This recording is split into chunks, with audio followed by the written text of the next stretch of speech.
So we're going to go ahead and we're going to move on to a horror film tier list, chat. I've managed to add a number of other films to this list, too. We're going to rank them. We got S, A, B, C, D, E, and F. And a category for those that I don't even remember. All of it is S tier. Good night, everybody. It is not. It is not. It's not going to be all S tier. There's going to be some other ones in here, too. There'll be some other ones in here, too. I'm sure. There's going to be some ones I do not like. And I'm a big horror fan. There are certain genres I probably love more than others, but I'm a big horror fan, and I've actually kind of watched some of these movies even recently within the past year or so and have like a new perspective on them. So, yeah, it's going to be interesting to do this list. And I want to hear your guys' thoughts on this as well. Starting with the big one, chat. Starting with a big one, The Exorcist. So, I mean, for the longest time, I had a great respect for The Exorcist. You know, even though when I first saw it, I don't think I appreciated it very much. Just because by the time I'd seen so many other exorcism movies that were all derivative of The Exorcist. And so when I eventually saw The Exorcist when I was like 15 or 16, I thought it was okay. Like, I understood why how impactful it was and everything, but I was like, whatever. But then I recently watched it this past October, and I had a renewed appreciation for it. Just what, William Friedkin brought to the project, the characters, how invested I felt in their story. I ended up really liking it. The main priest that we follow in it, I really enjoyed his performance. And yeah, there's like maybe like a couple scenes where I feel like, when Reagan's possessed, that it's a little goofy, a little over the top, but so much of the family drama and everything that the priest is going through in this movie, like, really, really spoke to me, and I ended up really, really liking it. And so, and you also got to factor in just its impact. Like, it's an incredibly influential supernatural film. So I don't think this will be surprising, but I think The Exorcist does belong in S tier. I put it in S tier.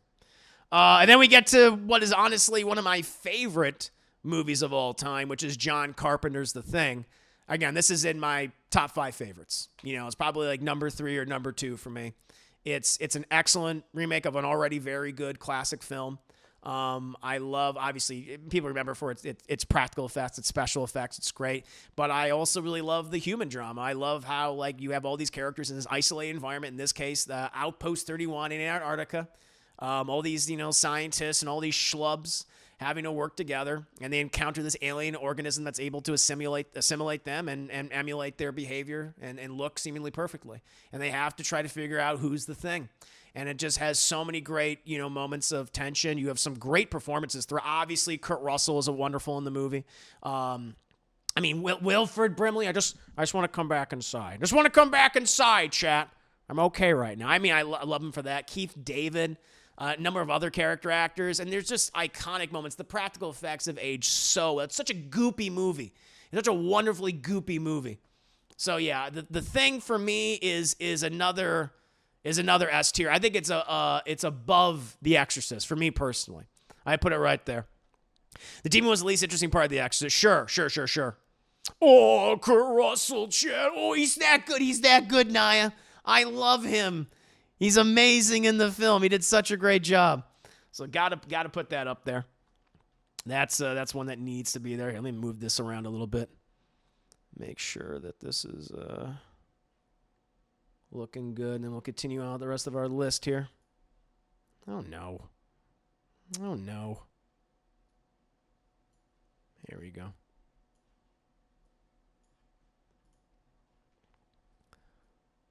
There we go. Yeah, that looks better. Cool. All right, chat. So moving on, we have Silent Night, Deadly Night. So we did a watch party for Silent Night, Deadly Night not too long ago, and it was it's a fun slasher film. The sequel is fucking terrible. I've only seen the first 2 movies at this point, but I liked how so much of the movie was just how miserable this one kid's life is, like having his father, his mother, his pretty much his entire family, murdered by that Santa Claus, being exposed to all that. His fucking crazy grandfather just torture him in the beginning of the film. That moment is hilarious to me. I mean, I think there's certainly other slasher films that do things a lot better or have a better execution, sound like Deadly Night, but I still think it's an amusing slasher film. So I'm gonna go ahead. I'll put this at C. I'll put Silent Night, Deadly Night at C. Let's see what you guys are saying right now. Oh Lord, Kurt Russell, Keith David, a hell of a combination. Great combination. Bishop, per example, will practically do as well as the importance of tension, creating scenes without being cheap and it scares. Absolutely, that's the thing through and through. Great Fox, you said, turn in a few minutes. Thought you were talking about Barry's fanfiction, The Flash. It was me, Barry. I have to watch the B movie soon. Oh my God, it's a nightmare movie. Am I still in the Sonic category? I'll change it a bit. Chris, I wish Kurt and Keith would Keith. I do. I would love that. And the ending of the movie makes you even speculate who's the thing. Exactly, 100%. C for you, Bishop. So yeah, C for Deadly. I think we're in agreement. Garbage Day. Austin, give it 20 puppies. I know. I'm still on the Sonic. I'll change it eventually. I don't want to have to, do all this again. But thank you. The 25 days, good sir. But moving on, we have Resident Evil. So Resident Evil, I feel like so the entries of that franchise I like, which again, the so many of those films seem to go out of their way to not adapt the games. Which is very frustrating. However, the first film is entertaining enough, and I think the third film is honestly the best in the franchise. But all the rest of the movies, at least the ones that I've seen, are all bad. Just terrible. Maybe they'll have like a moment or two that stands out. It's like, oh, that's entertaining. But overall, they're just really bad films. But it is the first one. So, I don't know. If we're just going by, we're not factoring the franchise. We're just going by just the first movie, the first Resident Evil. It's not the worst thing in the world. It has some fun stuff in it. I'll put it at D. I think it's a solid D. Now, if we were to incorporate the other films, obviously it would be an E and an F. But for right now, for the first movie, I'll give it a D. Resident Evil was the only thing I liked. Annoying-ass Michelle Rodriguez, and she was good in the movie. She was good. I liked her. The laser, you had the laser scene. That was pretty fun. Yeah, it does have its moments. The rest, again, and the third one I think is fun too. But the rest of the second one is awful. It's so goddamn bad. The first one is the only one that's worth watching, so as it's a tribute to RE2. First movie is the best one. After that, they've been bad when they all just focus on Mila Jovovich. That's true. First one's homage. It's not the worst, but it's not good. Most of the action moves really well. Leela Multipassovich. Yeah. She's not, I don't know. I mean, and that's the thing where Paul W. Anderson's just like, I'm just going to put my wife as the lead in everything, or practically everything. Hey, but moving back to some good movies, chat, we have David Cronenberg's The Fly. This is one of my absolute favorite horror films of all time. I love body horror, and this is just such an amazing remake. Jeff Goldblum, Gina Davis as the leads. They have wonderful chemistry, romantic chemistry throughout that movie. And even before we get to all the body horror stuff within the film, like the movie makes you care for the two of them and you want them to succeed. But as soon as he makes that mistake, transporting within that telepod with that fly, making them one organism, then it just starts to completely fall apart. He starts to evolve or devolve in the case of the movie. The practical effects, a majority of the effects really hold up. I love the stuff with the fingernails. It's so amazing. The film's score, I think, is criminally underrated. It's excellent. And just seeing his transformation, just as he becomes more and more mutated until we finally see him as this pathetic creature at the end when he's fused with the telepod. He just wants to be put out of his misery. A great ending to the film. If I have any complaints about The Fly, it's that there are some moments where it's unintentionally funny, or just like, there's no way this character would do that in this situation. Like, there's this one moment where Gina Davis, after like a month, she hasn't seen Jeff Goldblum's character, Seth Brundle, for, I would say, like 6 weeks or something, 4 weeks or whatever, basically a month. And she goes back and he's all mutated and stuff. And there's this one point where he's vomiting on things because that's how he can eat, because he can't digest food normally anymore because he's becoming more fly-like. And then there's a point where his ear just fucking falls. He's like, oh, my ear. And she straight up goes, he says, I'm scared. I'm so scared. And she goes up to hug him and puts the side of her face and hair over his ear hole where his ear just fell off. And I'm sorry, I don't think someone would do that. I just don't think someone would do that. But despite that, despite that, it's an amazing movie, a great horror film, and a wonderful romantic tragedy. Also features the baboon from Shakma. That's true. Yeah. That's the same baboon, which is pretty amazing. That's love for you. But if they were in love, I don't know if your ear just fell off. I wouldn't feel. I don't think it would be good for me to immediately place my face over your ear hole. I'd be like, oh shit, we gotta get you to the hospital immediately. We gotta cover that shit up, and then maybe I give you a hug. But I personally love this movie. For me, it's this is an S tier film as well. I'll put it up. I'll put it right there, right next. Actually, you know what? For me, I think it goes before The Exorcist. Yeah, that's how much I love it. Now we get to Candyman, chat. One of several Clive Barker adaptations that I really love. Now, again, there's been several Candy films over the years, but most recently they had that one that came out, 2021, 2022 or something. But my favorite is still the original. Vanessa Madsen, I think, does a great job. Movie Tony Todd is iconic. What's so interesting about this movie is that, even though it is an adaptation of Clive Barker's Candyman, it's a very loose adaptation. They do change a lot of things. And I appreciate how this film took its time in showcasing its setting, where this is set in the early 90s in Cabrini Greens, which is this area formerly. Now Cabrini Green is gone now, but Cabrini Green were these apartment complexes created for certain neighborhoods in Chicago, but so many of these areas were just abandoned. They didn't get the resources that they needed, and most of these were occupied by black people. And the whole movie is a critique on gentrification and how people who are being blamed, for their various problems because of the environment they live in, even though there's various, social and economic issues that created those problems to begin with that are generational. So already that, it has just that great context and a wonderful premise and some really great environmental storytelling. But then you also have the whole fantasy aspect, the horror fantasy aspect of the Candyman, who is being used as an explanation for all the horrible things that are happening in these apartments and in the projects, and these situations aren't being appropriately addressed. And it's just a really good movie, and one that I have a lot of respect for. And so for myself, I gotta give this for me is an A. I'd give Candyman an A. Really loved it a lot.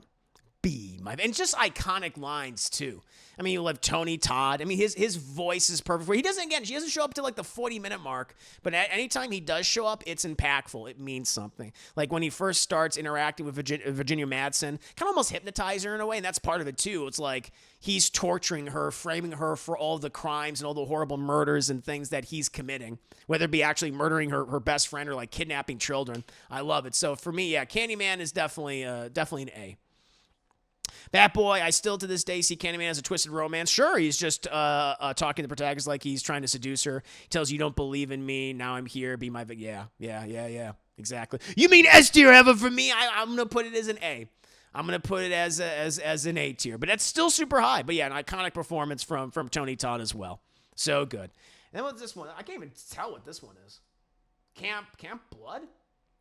Now I don't think I've ever seen Camp Blood. I know that's in the Friday the 13th franchise. They sometimes refer to Camp Crystal Lake as Camp Blood, but I have never heard of it. So this is going in the don't know, don't remember. I'm not familiar with that.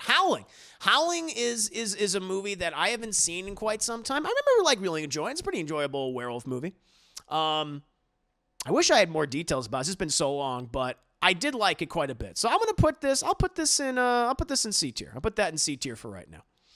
Human Centipede. Okay, so the first Human Centipede, that was like one of my first, spoilers, one of my first scene by scene breakdowns that I did. I think it was in my first 20 or 30 reviews, which was super fun. This is a very gross movie, and a lot of times it is unintentionally funny, and it is just bad. I mean, the other films in the franchise are so much worse. So much worse. But the concept of just sewing someone's mouth to someone's asshole, it's like, well, that's kind of fucked up. A real shitty movie. There are some moments that did capture my attention. I'm gonna, you know what? If we were to put in the other films, if we were to also put in Human Centipede, like 2 and 3, which I think are a lot worse, then it would go up there. Like for me, I think I'd put this as E. I'll put it because there's just there are some aspects of it that are so funny that you can't help but laugh at them. Some of them are unintentionally funny. The acting is not that great. It's a very weird movie. I think I'm gonna put it at E, despite its many issues. It's many issues. A real shitty movie. Dude, what the fuck is wrong with German people? They're very scary. Campbell has a no-budget horror movie about a killer clown who's a very problematic lesbian character who's just a stereotypical butch who acts like a person. See, I haven't seen that movie, so that's why I'm going to put that in. Don't know. Don't remember. I don't recall it. Moving on from that, we have Attack of the Killer Tomatoes. I have not seen this movie in so long. Again, very goofy, very over the top. I'll go ahead. I'll put this at an E. That's an E for me. It's better than Human Centipede. I'll give it that. Boogeyman fucking sucks. If this is the original one from like the, I mean, I know there's been so many movies called Boogeyman. There was a Stephen King, I think, adaptation recently, which is just called Boogeyman based on one of his books. I think this is referring to the one from the mid 2000s, like 2005, 2004, like around that time. That movie fucking sucks. Yeah. Well, Boogeyman 2005 is fucking dog shit. So for me, I'm gonna put Boogeyman. That's F tier. That's our first F tier, Chad. I feel pretty confident in that. Let's see here. Friday the 13th. So if we're going by just the first Friday the 13th. Again, this was even before like Jason Voorhees and the hockey mask. Like in this movie, it's Pamela Voorhees. She's the killer. I think the franchise gets more interesting later on. You know, once Jason is properly introduced. I know he's in this movie. In that kind of like flashback vision sequence. And then, of course, at the end, he jumps out, grabs her, and takes her under the water. But Friday the 13th, the first movie, it just feels like a ripoff of Halloween. It has some moments where it is fun. There's no doubt about that. But other than Pamela Voorhees, who I think is entertaining, she does show up like, in the last 15 minutes of the movie, last 20 minutes of the movie, and that's when it gets really entertaining. But so much else about the film. It's just like, I've seen this before. John Carpenter did in Halloween and things, and you were having a lot of those knockoffs. So I'm not the biggest Friday the 13th fan, at least of the original film. So I'm gonna put this. This will go in D. That'll go in D for me, which I'm sure will be a little controversial. Then we get to Lake Placid. The first I remember I reviewed the first Lake Placid a few years ago, and I remember really liking it. I wish. It's a movie that thinks it's funnier than it actually is, but it's very well paced. You have some memorable performances, especially by Betty White, who's been feeding this crocodile, this saltwater crocodile for years. She's feeding the cows, ends up eating her husband at one point.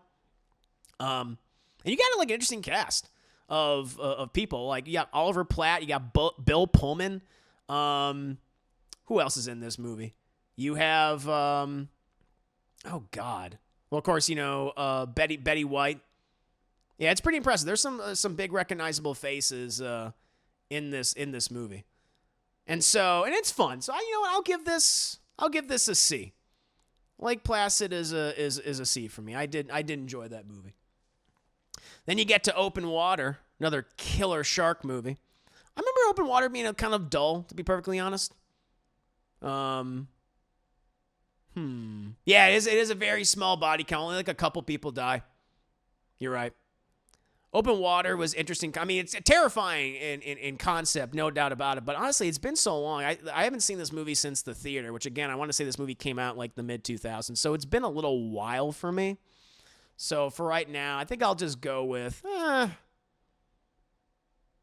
put it at a D. And I'll put it at a D right now. I think in between Friday the 13th and Resident Evil, I think that's reasonable.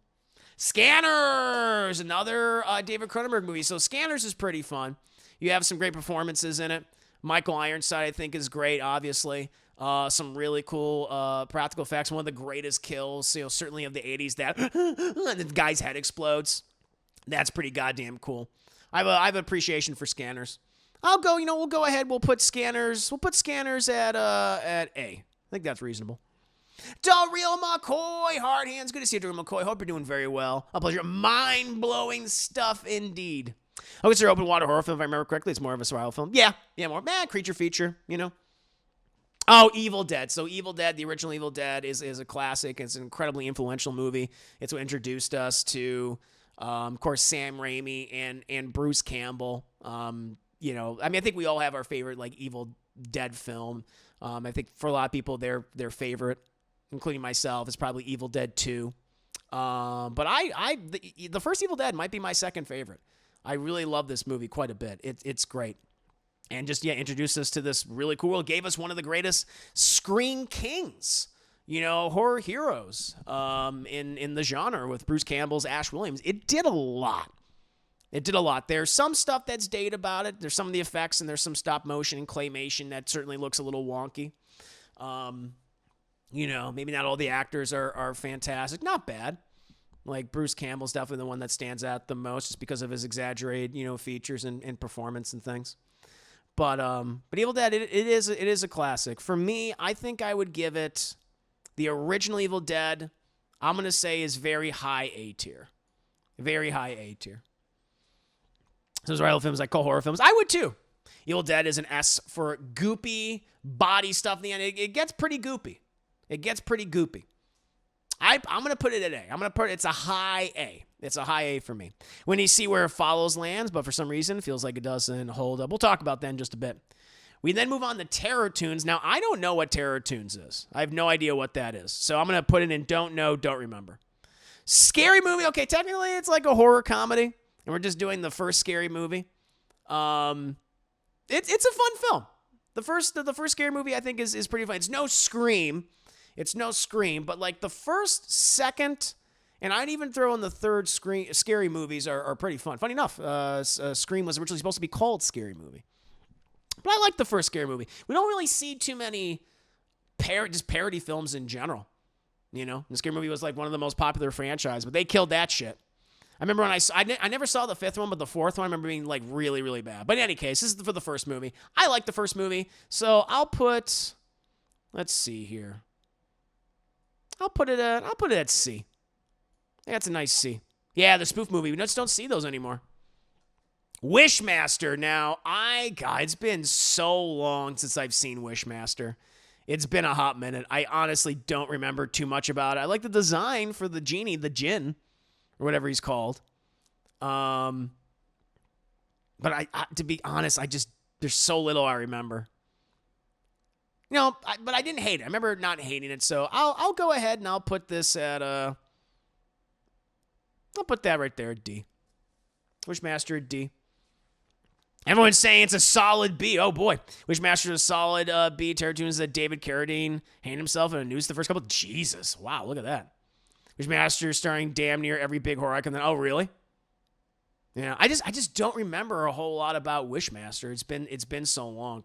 Maybe for right now, I should probably just put it in don't know, don't remember, to be fair, because it's been a hot minute. I mean, I remember watching it, but it's been a little while. Lost Boys. Now this one, I am a huge Lost Boys fan. I love them. We recently did a watch party for it not too long ago. Yeah, I think it's one of Joel Schumacher's best movies. You have a great cast in it, obviously. Kiefer Sutherland, of course, is probably the standout as David. Always lusting after Michael. It's the movie where they say the name Michael more than anything. I still believe. Greased up sax man. I really love The Lost Boys. It's great. I don't really have too many complaints about it at all. It's just great. Yeah, great music, great soundtrack, great location. To have the film take place in this kind of sleepy, murderous, coastal California town. It's just great all the way through. I really like Lost Boys. I'm going to put this is a high A for me. I'm going to say Hey, do I like this more than Evil Dead? I feel like I might like this movie more than Evil Dead personally. I'm gonna put it above the Evil Dead. I really love the Lost Boys. Ginger Snaps, another werewolf movie. Ginger Snaps is great. I remember doing a review for this not too long ago. Really loved it. It's an indie Canadian werewolf film where you follow these two sisters who kind of have this very morbid, take on life. They have this like kind of like dark like artwork where they usually like pose in photographs having like killed themselves and things.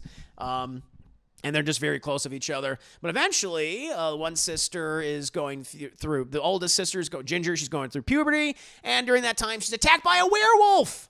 And she transforms over a period of time. At first, it's kind of like subtle and things. Her fingernails start growing. She has a craving for human flesh, as you do. She becomes more violent. She gets a prehensile tail until eventually transforming into a werewolf. It's a very well acted movie. They use the Canadian setting very well. It's very dark, very cold.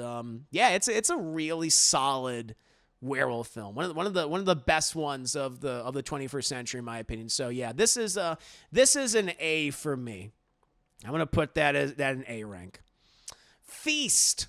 So I remember seeing this movie on the Sci-Fi Channel years ago. I think the one thing that stood out about it was that it's produced by, I want to say, Ben Affleck and Matt Damon. And the whole concept is it's just pretty much these people are like taking shelter in this bar or restaurant, and they're being attacked by these creatures. It's a similar concept. Nothing about it really stood out to me. Yeah, exactly. I remember thinking it's all right. It's not bad. It's just, it's fine. It's okay. So I'll put Feast. I'll put Feast like at I'll put Feast at D. That's what I'll do. I Spit on Your Grave. So I've never seen I Spit on Your Grave. I've never seen this movie. So I'm gonna put that in don't know, don't remember. No idea. Let's see here. Girl power for Ginger Snaps. Hell yeah. That's right. I remember thinking Feast was alright. I hated the Feast movies. They're just stupid and produced by Wes Craven. Oh, I thought they were produced by Matt Damon and Ben Affleck. I guess I was wrong. Never mind. Remember the kid getting eaten and then puked back up immediately afterwards. Yeah. Chris, only one woman in person of color is loved in this, dude. We're not done yet. There's some other movies coming up. Oh, Lord. Yeah, I mean, I'm not sure if I can. I did not care for I Spit on Your Grave as a 20-minute rape scene. Oh, damn. Affleck didn't produce it. Oh, they produced them too? Oh, okay, I thought so. I didn't know that Wes Craven also produced them. Interesting. I had no idea. Huh. But yeah, I've never seen I Spit in Your Grave. So I don't know. It's very exploitative. I would not recommend it if SA bothers you. They do need that 20-minute scene. They do not need that 20-minute scene. Gotcha. Fair enough. Yeah, so I haven't seen it. Phantasm is fun. I've seen a couple of the entries in the franchise. Obviously, I'm most familiar with the first one. It's very, very weird. From what I remember, it's I think it focuses on this kid who becomes aware of this group who they're harvesting dead bodies and bringing them back basically as monsters. And these people are like, these creatures are like interdimensional beings, like they're from another dimension. And their leader is this character called the Tall Man. I think he's called the Tall Man. He goes, boy! He always does that. Which is pretty iconic. I remember liking this film quite a bit. It was fun. It's a fun movie. But it's really crazy. It's really out there. Some of the deaths are crazy. The instruments in which people are killed with are nuts. The silver spike ball thing. That's the iconic weapon from the movies. And I'm sure I'm getting some of the details mixed up. But Phantasm was fun. I'll put it at a C. I think I like it more than the Friday the 13th and all these other ones, so I'll do that. Nightmare on Elm Street, chat. We'll just go with the original. I mean, you have the entire franchise. Freddy Krueger himself is a very different type of slasher. Certainly from the ones they were getting in the 80s, which all felt, derivative of Michael Myers to a degree. I like that Freddy, for the most part, he wasn't corporeal. I like that he was this dream demon. He was literally killing these people and these kids, these teenagers inside these dreams. Some of these scenarios outlandish and over the top, but other times like really, graphic and intimate. Like that kill with the following the character of Tina, who you think is like the lead of the movie at first until she dies at the end of the first third, is so incredibly well done. It's how they had that set that flips around. It still holds up to this day. So there's some great kills in this. Fred, Robert Englund, who's getting his star on the Hollywood Walk of Fame finally. That's awesome to hear. He's iconic as Freddy Krueger, or Fred Krueger as they refer to him in the movie. And, you have, Heather Langenkamp, as Nancy, another iconic Scream Queen character. Also, young Johnny Depp plays her boyfriend in the movie. It's a great film. So, A Nightmare on Elm Street, personally, is very high on my list. I'm gonna put it right there in A. Love that. This. Yeah, I love when he cuts his fucking fingers off and he's like, this is God. I was like, Jesus. I love that. Now, it's true in Phantasm, they are yellow goop on the inside. They're very goopy. Yeah, we should do Phantasm someday. Definitely do Phantasm someday. Yeah, something traumatic happens involving his bed. I know he gets sucked right into it. Oh, and then the poop there, too.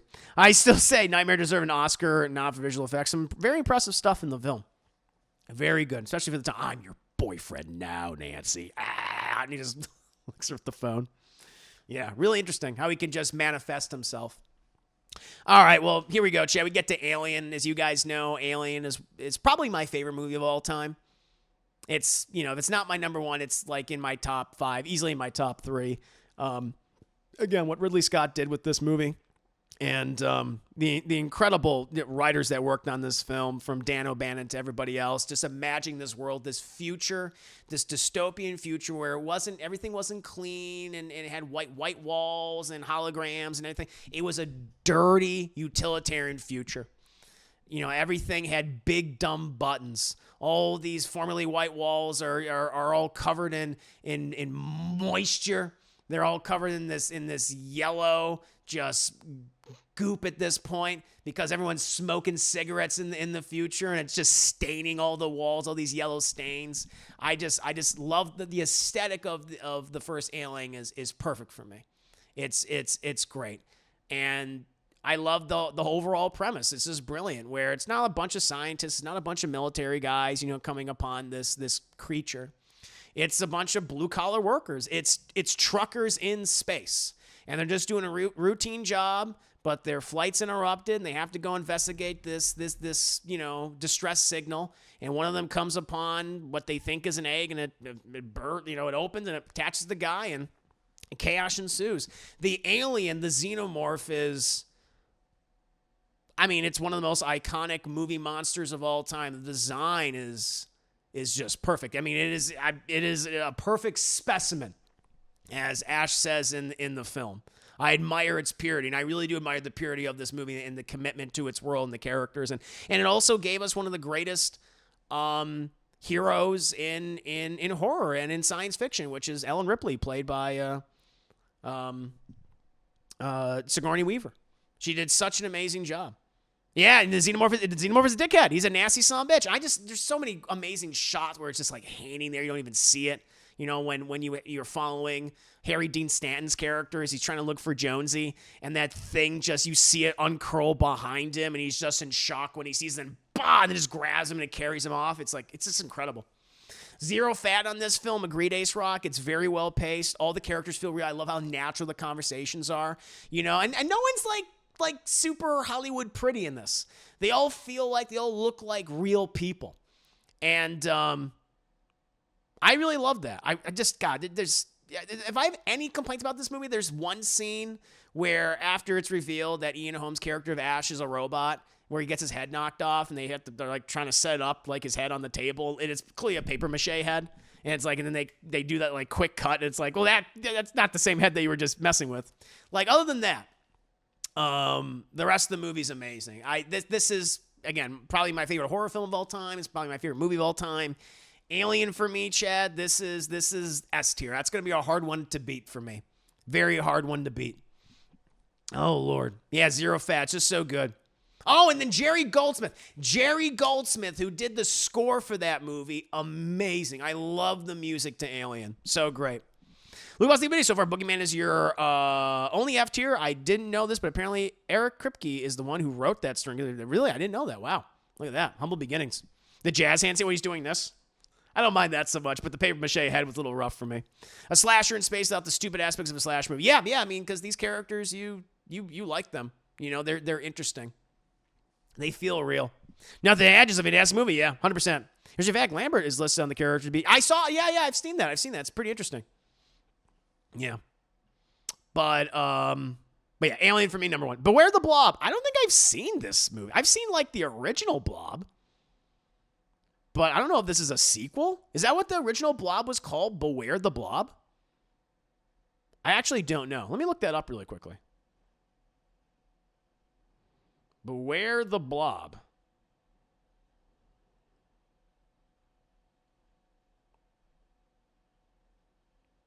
Nope, I never seen this one. I never seen Beware the Blob. It's a sequel to the original 1958 Blob, which I've seen. And, of course, I've seen the 80s, the 88 Blob remake, which is awesome. But I've never seen Beware the Blob. So I got to put this in don't know, don't remember. Here we go, 1972 sequel. That's a shitty sequel from the 70s. Fair enough. Yeah. Yeah, but it's not the 80s version. The Omen, the original Omen, chat. You know, it's funny. One of my favorite movies this year, surprisingly, is the first Omen, which is the prequel sequel to the original film. It's also the sixth entry in the franchise, and that movie's great. It's the best film next to the original Omen. Of course, directed by Richard Donner, surprisingly. He did. And I know a lot of people say, like, oh, you know, the guy that did, you know, Goonies and, you know, Lethal Weapon and Superman. A lot of people forget, like, he directed the original Omen and did an amazing job. This movie also, I think, helped in the same way that The Exorcist did for exorcism movies. Like, The Omen popularized the idea of the Antichrist movie that we would see for many decades to come. You know, many bad, some good, but it definitely had that impact. But it's also just a really creepy movie. It has an excellent opening, some shocking death scenes in there. I think a really good ending, a very dark and sad ending. Yeah, The Omen's really solid for me. I've always really liked this film, so I'll put this. This will be another A tier for me, for the Omen. Yeah, I'll go in A tier. Yeah, Goldsmith scored. Yeah, that's true. Good point. Let's see how we got. We got a lot more left, chat. We got a lot more. We got a lot more to go, so don't you worry. A ton. Moving on from that, we have Critters. The first Critters is okay. It's all right. You know, it's fine. It's very goofy. You know, but it kind of also knows what it is. It's been a while since I've seen the original Critters. I think the last Critters movies I saw was the fourth one where they went to space. I'll put Critters. Critters will go in E. Critters will be a nice E movie. Oh, Lord. Let's see what you guys are saying. Ace Rob movie fucked me up as a kid. The Omen. Sure. I think the first Omen was past the Omen for me. Still, The Omen is a classic of an iconic score. That score still creeps me. Oh, yeah. Amazing score. Yeah, another Goldsmith score. No BS. The Oscar-winning score by Jerry Goldsmith. C for Critters. I put it at E. Love Critters, but not a movie. Chris TV show is the worst thing I've ever seen. I didn't know there was a TV show. This would be a go watch brave. Agreed, it would be. Best thing Critters gave us in Leonardo DiCaprio. That's true, the third one. And the Chodo brothers who went on direct Killer Clowns, which I do like Killer Clowns. And moving on from that, we have The Hitcher. I don't think I've ever seen The Hitcher. It's funny, I recently just watched a video. In terms of like the YouTube channels I follow, I'm subscribed to this one channel called John Whale Bake Sale. And it's named after John Whale, the director of Invisible Man, Frankenstein, Bride of Frankenstein. And it's just this guy like taking audio of like notable filmmakers or actors or writers or whoever talking about a variety of different films. And there was one recently, I think it was with Bill Hader talking about The Hitcher. I forget who. But I've never seen this. I've seen the Hitchhiker, but I've never seen The Hitcher. So I'm going to put this in don't remember. I haven't seen it yet. They'll go there. Cloverfield. So, there are a number of found footage films that I do like. There's a lot of bad ones. You know, they're not as prevalent as they were back in the day. I mean, the Blair Witch Project changed everything. It proliferated that subgenre. We started seeing it all the time. And I think they were better found footage horror movies than the Blair Witch afterwards. And Cloverfield, I think, is one of them. I think it's a really solid, entertaining film. I think some of the characters are stupid. They make some really dumb decisions in the film, and it's kind of hard to be on their side. But in terms of the spectacle and stuff, it's really entertaining. There's some great sequences there. There's some shocking moments, too, especially that one girl that explodes is pretty fucked up. So for Cloverfield, this is going to be our first B. That'll be our first B movie, chat, for Cloverfield. We'll do that one. Moving on, we have Children of the Corn. Now, there's so much about Children of the Corn that I appreciate. I love the idea that it takes place in this isolated Midwestern town that's been just forgotten by society in general, right? And all the adults have been killed, and it's just ruled by children, ruled by this insane religious zealot in Isaac. And you just follow this couple that comes upon this town and has to deal with that situation. Like, I think on paper, it's a brilliant, like, really cool idea. In execution, it's rough. There's just some weird things the film does. Like in the beginning of the movie, which actually starts with the slaughter of the adults. It has this weird, goofy narration. Like, they have this kid that occasionally comes in to do the narration. He's like, this is our town. This is where we live. It's like, what the hell are we doing? And they kind of abandon that later on. It comes back, like, way later. And it's just very interesting. Again, some iconic moments and characters. Outlander! You know, and Mordecai. Like, it has these moments, but it's rough. It's a rough movie. You know, not everything is executed very well. I watched it a ton as a kid, too. Yeah, so for me, I don't know. I'll probably go... I'll Chill in the Corn. I think I'm going to make this I'll make this a D. Chill in the Corn is a D for me. He wants you too, Malachi. Like, yeah, some good lines. Definitely some good lines in there. I watched the first Chill, of course, a lot as a kid. Why the fuck is there a kid narration over? I know, it's very weird, and it's just abandoned. Like, it pops up maybe one other time. It's like, oh shit, you're almost shocked when it happens again. Doesn't make any sense. I think it's more goofy than scary. Yeah, I agree. Question me not, Malachi. Meeting my sibling named Malachi. That's pretty funny. I like it. So yeah, I'll go with D. I think I like it more than Feast, Open Water, and Resident Evil. But I think Friday the 13th is better than Children of the Corn. Creepshow. Creepshow is excellent. Love, you know, a good horror anthology. We don't get too many of those nowadays, well, theatrically. But the movie Creepshow is really entertaining, really fun. You know, there's some stories in it that are better than others. There's some that are like, yeah, better left, you know, forgotten. But Creepshow is pretty enjoyable. So I'll put Creepshow. Creepshow's a B for me. I'll go Creepshow for B. I think that's reasonable. I Know What You Did Last Summer. I saw this movie way back in the day. And, of course, it came about during the kind of slasher renaissance created by Scream in 1996. Funny enough, I think it's also written by Ken Williamson, who is also the writer of Scream 1, 2, and 4. And most recently, coming up, Scream 7. It's fine. There's not a lot I really remember about this movie, to be perfectly honest with you guys. Nothing about it, like, really stands out. Again, it's been so long since I've seen it. So maybe some people have more affection for it than I do. It's just been so long. So I don't know. I'll go D personally for this. I'll put that right there at the end. Then we get the film The Brotherhood. I don't know what that is. I'm going to put The Brotherhood and don't know. I don't know. Then we have the ABCs of Death, which is that the anthology? Is that the anthology movie series? I think I've seen a little bit. I haven't seen all of this. I've seen like different like sections of it. I've actually seen like more of this. It's the anthology one. Okay. I've seen more of these like uploaded to YouTube and just kind of isolated. So I don't think it's fair for me to rank it since I haven't seen all of it in its full context. So it's mostly okay. For right now, I'll just put don't know, don't remember. Hostel. So for me, Chad, I really don't like this movie. I'm not a big torture porn guy. And I'm not the biggest Eli Roth fan. And there's just, I don't know, even when it comes to the torture porn or the kills or those torture moments, right?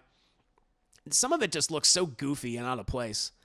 I I know that there's a lot of fans of this series, especially the first and second film, but I really don't like this movie at all. So for me, this is an F. This is an F. Here we go, Blade. Blade now, which I wanted to do for Juneteenth, but everyone poo-pooed my idea. Blade is, yes, this is a horror film. It's an action movie. It's also a comic book adaptation, and I consider it to be the grandfather of the modern-day comic book film. You know, I don't think we would have gotten things like, you know, Sam Raimi's Spider-Man or, you know, Bryan Singer's X-Men, or then later on with things like, you know, The Dark Knight Iron Man without Blade. It's a great movie. It has one of the best openings to a comic book film of all time. That Blood Rave is still really good. Wesley Snipes is perfectly cast as Blade. Really like the character of Deacon Frost. He's a great villain, great foil to Blade. Really the only thing that about Blade that hasn't aged well, like a lot of the action is great, like choreography and things, like, you know, Wesley Snipes, he's trained mixed martial arts and makes it look good. The only thing about Blade that just doesn't, that has not aged well is the CGI. That's really it. And I wish they used more practical effects. But they do use some really good practical effects and makeup in the movie. There's some just kind of horrific sequences in the film. Does a lot right. Like the horror stuff is quite good, but it's the CGI that's really dated. So this is still a great movie. And I think I'm going to put this, Blade. How do I feel about Blade? Like, honestly, it's just the CGI that's really good. Everything else about it's like really good. I'll put Blade in S tier. I really enjoyed Blade. Gotta put that up there. Let's do it. I saw Blade in the theaters 3 times. I was absolutely enamored with this film. It blew me away. It's a great movie. It's a great movie. And I think the majority of it really holds up aside from the CGI. Everything else is great. Everything else is great. Let's see here. Shake, rattle, roll. I don't know what that is, so I'm going to put that right in don't know, don't remember. I have no clue what that is, chat. Night of the Demons. We saw this recently for a watch party. I think Naya, you were the one that suggested this. This is a really fun film. I ended up really liking this movie. The whole concept is basically a bunch of kids like go inside of a house, just fucking around, and well, all these demons get some, and they start possessing them, killing them in horrific ways, and it's pretty entertaining. I really like Night of the Demons. This is a solid horror film. I'm gonna put this. This is a B.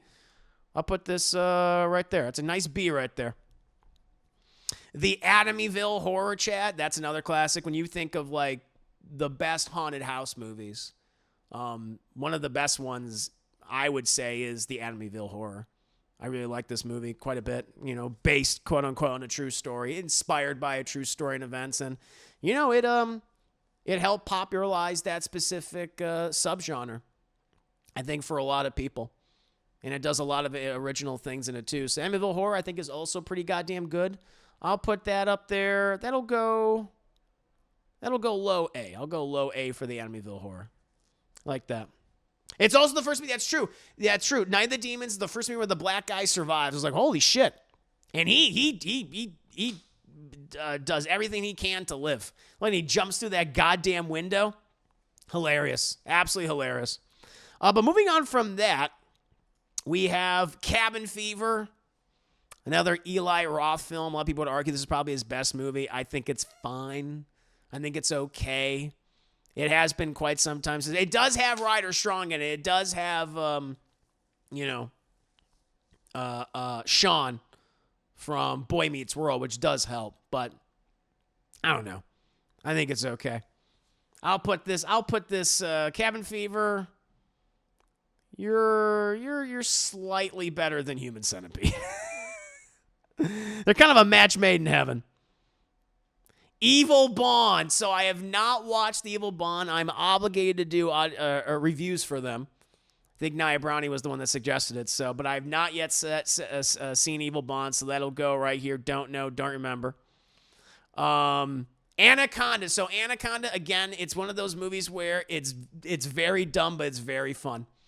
Giant snake movie, probably one of the most iconic giant snake movies of all time. You got Jennifer Lopez, you got Eric Stoltz, you got Ice Cube in it. You have a hell of a cast. You have Owen Wilson among a number of other recognizable faces, but it's John fucking Voight. It's John Voight who makes this movie. He's at an 11 constantly throughout this film. He's so over the top, and every time you look, he's just always staring at someone lustfully with ill intent. I don't know. Anaconda is a fun, dumb movie. I have a lot of appreciation for this film, but it is dumb. It is bad. It's a great 90s B movie. So for me, oh man.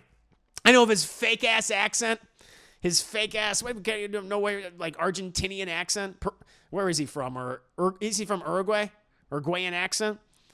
I'll go Anaconda for me. I think this is a high C, or this is a C for me, chat. Like, I think this movie is more fun than Friday the 13th. I'll put it up there. Anaconda goes for C. Yeah, Ace Rock C, I agree. Yeah, 3 years ago, I'm going to review it, I swear. It's going to happen now. Good old John. Evil Bond's terrible, but I did love Full Moon's cheesy B movies growing up. There you go. Final Destination. So I know there's a lot of people that were raised on Final Destination back in the day. I remember seeing like the first couple movies. There are some, like you go there not for the characters. You go there for the big death scenes. How are they going to kill these people in imaginative ways? And for the most part, I think they really do. You know, I mean, anytime you see like a truck in front of you and it has these giant, logs, that are in its, it's in the back of it, you instantly think of Final Destination, right? And those logs just coming undone and going right through your windshield, right? It's fine. I think Final Destination is okay. It's nothing that I have really any affection towards. I guess they're trying to remake it. For me, this is it's kind of right next to I Know What You Did Last Summer. I'll put it right there. This is like D for me. That's where it goes. Fright Night. So Fright Night is much like The Lost Boys, a classic 80s vampire movie. You have some really great actors in it. You have Roddy McDowall is wonderful as the would-be vampire hunter in the film. I like the kids, the teens in the movie. They're pretty good. I mean, the whole concept is just like my neighbor is a vampire, and I'm trying to enlist this kind of like a schlubby host of this late night horror movie marathon show to help me kill my neighbor and investigate and find if he's a vampire and then kill him. And then Chris, isn't it Chris Sanderson? Chris Sanderson, who plays the vampire in the movie. I think he does a really good job. I think he's really good. Fright Night's great. I'll put Fright Night. Fright Night is a for me. I'll put it. Where should I put this, chat? Fright Night's pretty high. I'll go right there. Chris Sarandon. Thank you. Chris Sarandon. Sorry. I mispronounced his name. And you know what? The remake's not too bad. The remake's not too bad. I like the remake quite a bit as well. Yeah, right there with you. So, yeah, I feel pretty confident putting it right there. I like that. All right, so this is going to get me some hate. From Dusk Till Dawn. I don't like this movie. I just don't like it. I don't like the characters. Especially the first half of it. I think the second half is better than the first half. It just kind of feels like, Robert Rodriguez is like, I'm going to do my own version of a Tarantino movie, which also happens to star Tarantino as a really creepy character in the film. And I don't know. I remember I saw this under some really weird circumstances. I saw this at like a fan screening. Or it's like, not like a fan screening, but it was like, it came to theaters again for whatever, like special day, maybe anniversary of something. And I just remember watching, I remember like people laughing like at certain scenes that I found kind of gross. Like the one scene with like the woman that they end up kidnapping and Quentin Tarantino's character like obviously rapes and kills. People going like, ah, I was like, what? It was very weird. I don't know. It definitely colored my view of the movie. And I did a review for this, God, at this point, like a couple years ago, maybe. And I still kind of held to that. I don't know. Like, I personally feel like the second half, once we get to the vampires and everything, unless you don't watch the trailers, you don't even know that's going to happen. It's like, what the fuck? Like, that's entertaining, the vampire kills, and it's super goofy and over the top. But I don't know. I just don't really like this movie at all. So I'm going to give this will be like an E, I guess. This is an E for me. Right there. Ghoulies. I've never seen Ghoulies. I don't know. I've never seen Ghoulies, so I'm going to put Ghoulies and don't know, don't remember. Let's see what you guys are saying. Judge in a Row from Dusk Till Dawn is very much his movie, but directed by Robert Rodriguez. Yeah, I just didn't like it. Casvey, Hard Hands Modern Trainer Casvey, thank you so much for the 110 unicorn biddies. Good to see you. I hope you're doing very, very well. We're just at the next part of my biddy-thon, which we've hit every goal. We've hit every goal, so I got to do all the stuff tonight. And we're just doing a horror movie tier list right now. It's been pretty fun. I really enjoyed myself. We still got a lot more to go, though. We still got a lot of films. We'll get to all of them in just a bit. Some of these will be easy because I haven't seen some of them. So looking forward to hearing your thoughts on them as well. But thank you so much, Cass. How you doing? How's your Friday treating you? Ghoulies is basically Critters. Yeah, I don't think I've ever seen Ghoulies. It's not ringing a bell for me right now. Yeah, let's see what you guys are saying. Yeah, that film does not survive repeat. Yeah, I just don't really care for it. I never read that scene particularly. Me neither. That's why it was so weird that my audience was laughing. Again, it could have been totally isolated, but it was just kind of odd. But yeah, for me, I just don't kill from Dusk Till Dawn. But there's a lot of people that do love that movie. Halloween, Chad. John Carpenter's Halloween. I mean, it is. Maybe it's not the film that created the slasher genre, but it's certainly the one that popularized it in 1978. I mean, it cemented the tropes that we so often see, the type of killers that we so often see in so many of these movies. It gave us not only one of the greatest, and some people would argue the greatest scream queen in Jamie Lee Curtis as Laurie Strode, but also one of the greatest slashers of all time in Michael Myers. It's an amazing movie. One that I frequently watch every single year in October. I mean, what's more to say? Iconic music. John Carpenter's. I mean, anytime you hear the Halloween theme, you instantly know that, oh, Halloween. You instantly know that. It's incredible. Bishop Halloween's my number one favorite film of all time. It has to be an S for me. Another great example of less is more and doing with little. Yeah, it's not even that. It's not very bloody. Like, there's barely any blood in the film. It's pretty much bloodless. But it's all about how Carpenter and the cinematographer and everyone else that worked in the film, how they chose to frame certain things or what not to show, right?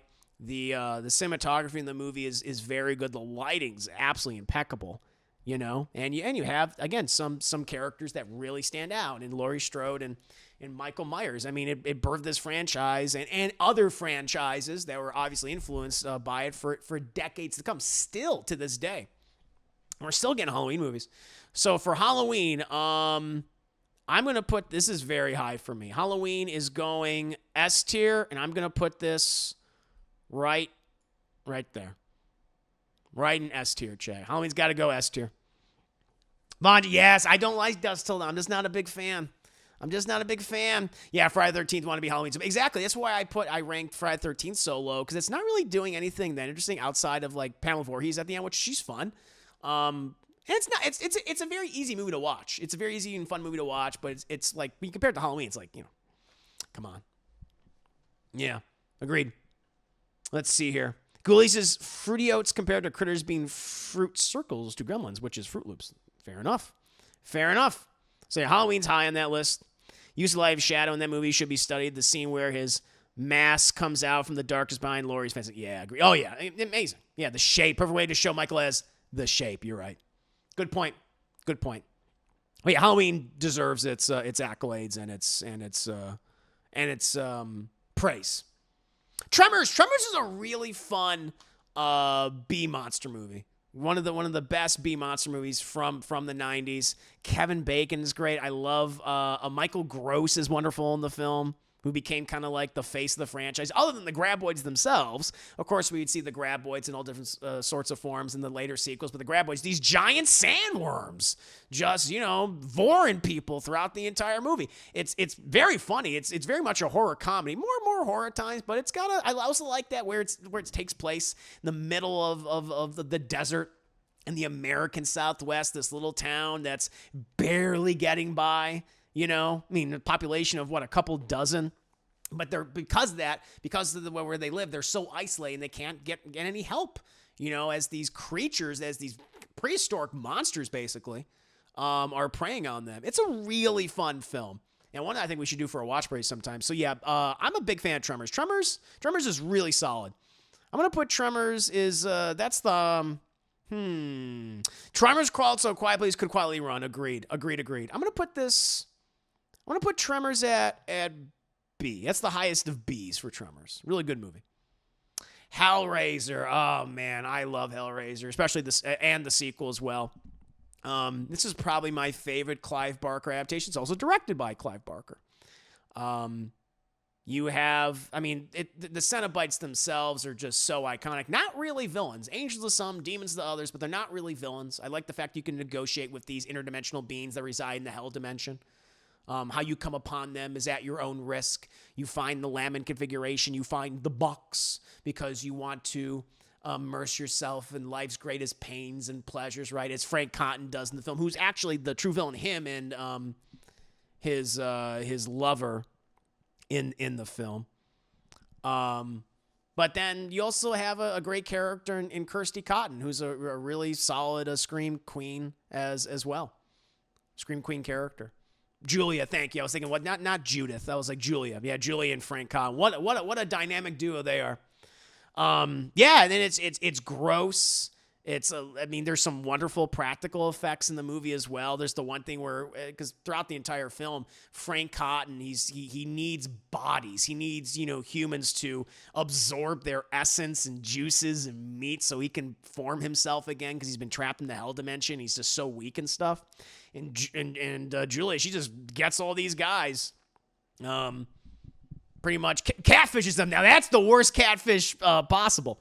Brings them all back and they're just murdering. Just like the way they're dispatched. There's something like really gross about it. Like he's obviously sucking all their juice out of their bodies, which is that in itself is gross. But just the when Julia hits that one guy over the head with the hammer and he's still alive and Frank just starts absorbing his essence and he's in his underwear. It's just just all that. But of course, again, the Cenobites themselves, Pinhead and Butterball and the Chatterer and everybody else there.